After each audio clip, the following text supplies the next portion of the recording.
G'day. First of all, welcome to my current home. Yes, that's right. There's my blankets in the back. And this is my bed at the moment, the driver's seat. I sometimes was getting into the passenger seat there, but I don't now. Yeah. So, and I say this as well too, this story is about a little bit flowing on from the last one with maybe some insecurities that people may have and some boundaries that people might feel that are in their way, some obstacles. Who was it? Oh, I've got to remember. It will come to me. What's his name? He could draw some really cool images I used to have on my big vision board where the obstacle is the way. I'll put it in the description if I don't recall it in this video. Anyway, I won't pause and think about that too much, but ultimately, whether you're in a situation where you're homeless, for example, right now, through various circumstances, or whatever circumstance that you're in, again, from that last video, if you've got that burning desire of something that, inside you, something from the past, you've still got worth and value, that don't let your circumstances get in the way of progress. Be resourceful. There's ways, there's stuff, if you're homeless right now, I'll give you what I've got in terms of resources, and especially at the moment for the program we have with the Future You, the full version. Happy to, with a group of you, do group coaching, and if you're motivated, you're wanting to get out of that situation, first phase mindset, which will touch on some of this stuff. And then start, you got a camera with the internet, document your journey. It's very important to do. Again, once you've gone through that bit of a process of, well, not a bit of a process, a major process, I suppose, in terms of being authentic to yourself and what that mission is of yours, or your true underlying purposes and passions. And you might be thinking, well, could I really monetize that particular thing or make a living from it? Am I worthy enough to make a living from it? And again, the balance between external pressures of living and getting a job, and learning all this stuff with market, it's may feel overwhelming, but there is an easier path. There's work involved, 100%. But trust in the fact that things can be easy, and that if you just go through that process and start taking little steps and actions, that things can change. I don't know about in other parts of the world. Well, I've seen it, so I do know. I think California or wherever it was, tent cities, and seeing a lot here with people either sometimes through choice as well, not wanting to pay these high rents, the cost of living, and living out of their cars or buying vans. That's cool. Even when I'm in a position, which is not far off, we might still have just a van cruising around. I'll have a base as well for my kids, for when they're with me. But, I'm someone not to, it's just me. So whatever choices and paths you've got, but if you're in a position, and I'm not saying whether you're just being homeless, you just also might be in a position where you are not where you want to be in life. So, and I touched on that in another video the other day where, you'll feel that if it's making you upset working a job that, you're not satisfied in. The percentages of people that are doing that is quite large. So, anyway, so back to my story. which is what I wanted to touch on, the storytelling component, which really links to what you'll see in the menus in the website and content of ours in the program with the Story Festival. So what we're talking about is your past, reflecting on that, and then looking at now your present moment in life with what's going on with you as an individual, what's going on around you. Some things are out of your control. You have to release that. And some you've got to address yourself. Those shadows and sabotaging behaviours, feeling unworthy, undeserving of success and happiness, and that maybe those things that you feel are out of reach, but they're not. It's in our heads. So I've been guilty of that sabotage and those thoughts, and still got to put that work into, that self-talk, basically. But, if we can reflect on, and then the skills that you've learnt and things that you have done in the past that can still, and things you've overcome that can help others that are just starting their journey or midway through their journey, and that, for me, I spent hundreds of thousands of dollars on marketing stuff and learned all about business innovation and technology and property sales and marketing and development and the stock market. Took a company public, unlisted public, and built a stock market software to cut out stockbrokers, and to not have to tie your money up with funds managers at that time that were making all this money on your money in superannuation here in Australia, and whatever it is in the US, and and I suppose with like all the property and stuff I saw there, anyway, it was a holistic view. This is why I sort of sacrificed in my own head. I thought I'd do, but I sacrificed making, really good money on various things. I learnt 8 or 9 years ago when I had epiphanies the possibility and how to actually to 3D print jewelry, or any other manufacturing. But this was epiphany was a 3D jewelry up to 18 karat gold. AI generative design, meaning the 3D designs and whatnot, they were being generated by AI and design. This was that time frame again. So you think AI is new and it's a fad, or it's just getting up now. It's been around. It's really been around a lot longer than that, actually. Anyway,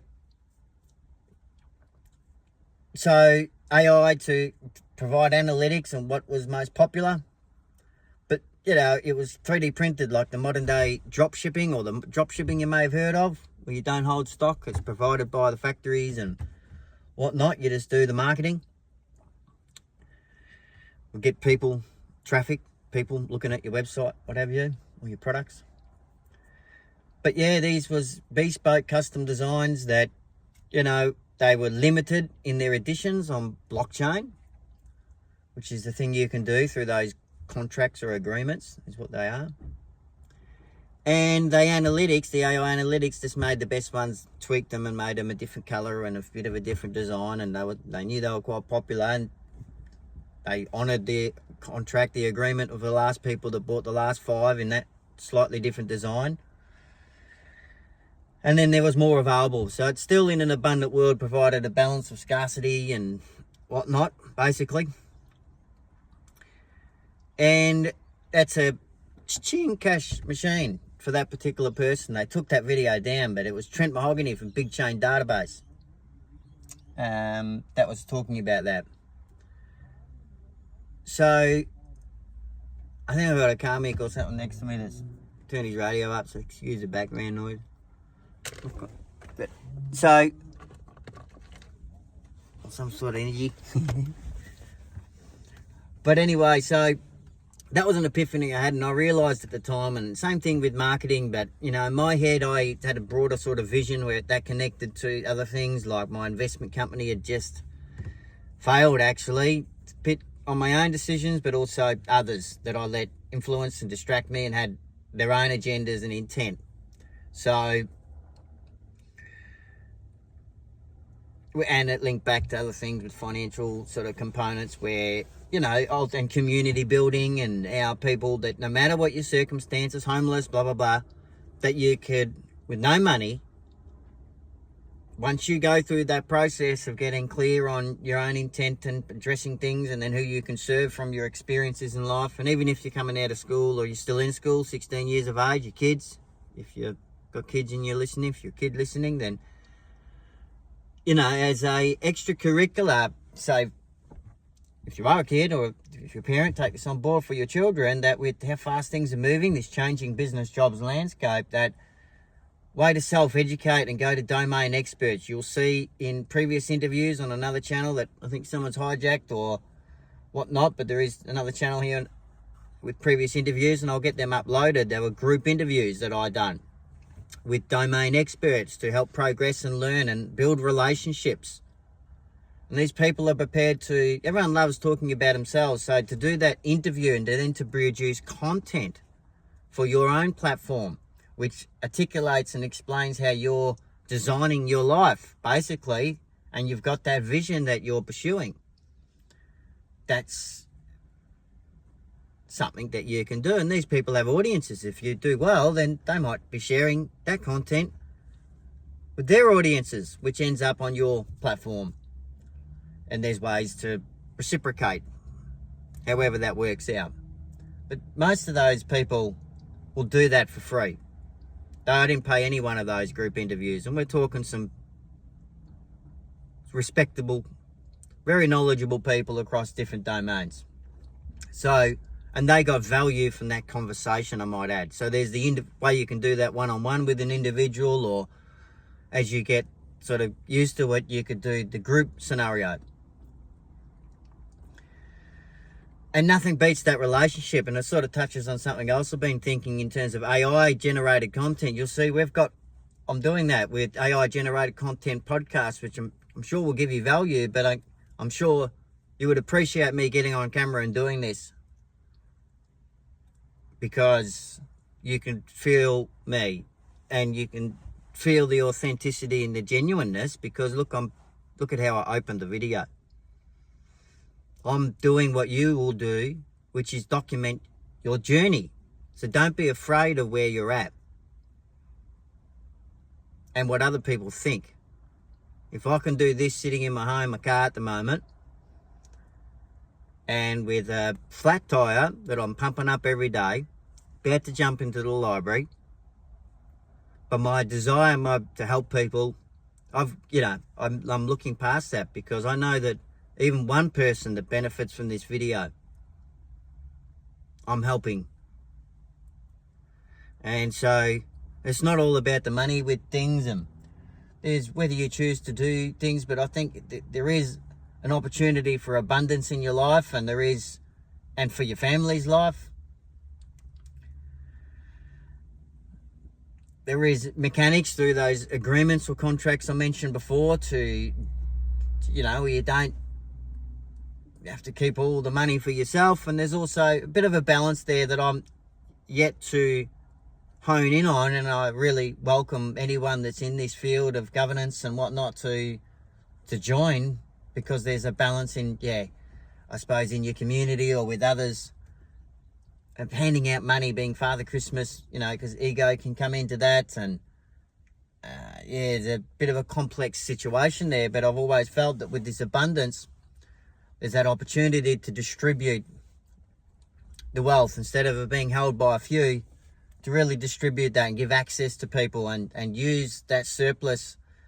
Even if I'm thinking now like it's anonymous, where if it goes into a pool and there's a self-governing pool with basically people, an overarching system for that, but then the local community and people know what they need, what they're lacking. So anyway, I'm going off topic there, but that sort of links back to some of my epiphanies and background in the investment sort of world and projects. I mean, I spent 60 grand, 20 grand or 25 grand to do the paperwork for the public investment company.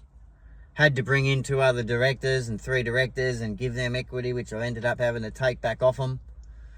And that's another thing, people that promise and, don't end up delivering. So don't do that. If you're getting a business going, make sure it's this clear KPIs. And there's a, model for attribution of what people actually bring to a table when they bring it to the table. And that could be a relationship, money, intellectual property, or time that they put in. And then someone might, again, have that relationship that does either of the other three. And depending on what phase you're at with that project, if it's just an idea, it's really only worth 1%. It's worth not a lot until it's done. And you can't do it on your own. So that's where those interviews and stuff like that people, that's value that they're providing and can become part of a sort of ledger, whether it's what's called the equity ledger in your project with shareholders, or whether it's a modern sort of thing where it's on blockchain or other methods with NFTs, or I won't go right into that. It's in the programs and whatnot, in the community building and ways to monetize, especially for creatives. Same approach. It's a project, right? Whether it's a business or whatever it is you're doing. So yeah, I paid 25 grand, and then an extra 40 grand in commissions, where this was a financial company with so-called all these investors, and this was an investment platform, very well presented, very good. But I had to raise the money myself with my own investors. And the only investor they brought was a problem. And so was the venture capital firm was the problem, which is generally the case. They'll see an opportunity and take it from you, which is what you don't want.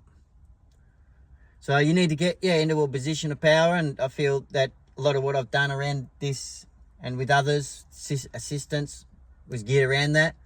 And the front end of things, the foundational stuff with building community and all the marketing, I've spent with my investors and financial support, being able to go through that process, learn, all the CRMs, HubSpot, sales for all these, and learn them, click on the buttons. And then I've witnessed others do it, and you're sort of duct taping things together. And you only use a percentage of them. There's so much wasted money, and then you might even be paying someone else to do it. And it's been a bit ridiculous. And the ones that have been built in the past that try to do it all have sort of not hit the mark. So there's sort of things changing with customization and development with AI these days. And I won't go into that in this video, but yeah, I did actually help OpenXO group, openxo.com. They do business consultancy, and done a contra deal with them not long after those epiphanies with the e-commerce. And I did Singularity University, and I went down the tech. I went to understand, because I saw other things with privacies being taken away and some really worrying things with other advancements in technology, which we're still dealing with today. And I've dealt with some of that. And it's something that, we need to have that conversation. And when you're going back to content and whatnot, these relationships, human to human, getting yourself out there, it's very important. Warts and all, as I said in my last video, and whatever flaws you think you might have, and etc. People appreciate that more, instead of this polished whatever. Oh, this isn't polished, it's just a crystal. It's not just a crystal, it's a crystal. So what was I saying? So yeah, the investment, the market, all these things sort of interconnected. And I felt I had to work out some of these, have these experiences leading up to where I'm at today. The venture capital side of things, your idea, you don't want it taken from you. And the ability then also with, I think, going back to some of the funds management or for communities is, to, there's a bit of a honeymoon period that's over with these AIs. I know I've been shown by a good friend and mentor the costs of some of these tools now going up. They've been given away for free, and they haven't really been free. There's a lot of data and ideas that's been taken from many people, from some of these organisations. So, you need to be mindful of that. But long story short, if the cost of all these AIs is going to be the same as what it would cost to employ the people that you used to employ, which is getting that way, and people's out of a job, like, what are we doing as a species, and where's all that money then going to? So anyway, it's another topic. But yeah, look, just to sort of start to wrap up, because there's a couple of things I really wanted to be a bit about my story, but giving value at the same time. But if you can't tell, I'm a bit of a sales sort of marketing type person, but it's also comes from heart and genuine. But I have that ability. I've done a lot of sales. First job was actually in the motorbike factory. So I've done a bit of that. But yeah, went to door knocking or selling, and hold it against me, but the vacuum cleaners. But it was a good experience, Kirby, knocking on doors. And that was a bit yuck, showing people what was in their beds and none of those parasites. But anyway, yeah, door to door, teddies, stuffed toys and other objects going door to door. So yeah, building that relationship in person with people, it was quite fun. And then yeah, ended up stockbroking, managing that, sales teams, sort of horse racing software. Wasn't overly proud of that in the end, because most people, but I ended up realising, same with the stock market software, the ability for people to trade and make money, it was their emotions that got in the way, not having a strategy. There's plenty of bookmakers making good money, but yeah, it's not a good industry. So, but I've done that. And over the phone. So ultimately, and the properties over the phone as well. Sitting down, showing people, those strategies for, and I did get certified within finance and as the financial planning, done all those courses with the investment and licensing and whatnot. It was all part of it. So there's been this broad sort of aspect of things, and the code for that platform's still there. It's just a bit changed with this decentralized and the way things are going with blockchain or is now. But anyway, ultimately, as I was sort of going back to, those are my experiences and honing in. You can imagine me talking to people and I've confused a lot of people going from this and that, and they've seen me go from this and that in terms of projects, but in my head, there's a whole. I'm focused on the one thing, but it involves multiple things. But in terms of getting results, this is where I'll sort of start to land the plane, which is where I've had epiphanies, and not epiphanies, but just realizations and humbling myself and letting go of certain things as well, to just let them happen and fall into place. And that is going back to the start of everything and honing in on that. I've always, when I've sitting there crying, working on my whiteboard and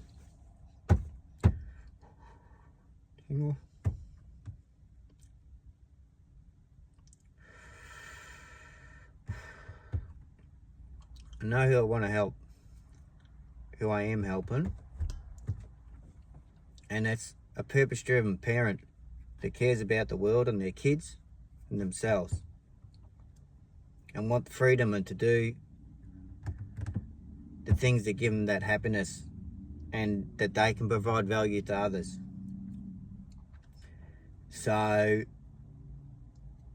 and then the rest of the community, all that other stuff that I see and envisage will come into place. The people will come. And if you are authentic in your story and follow a particular path, your people will come as well. And you'll be right. So, I'm going to end it there.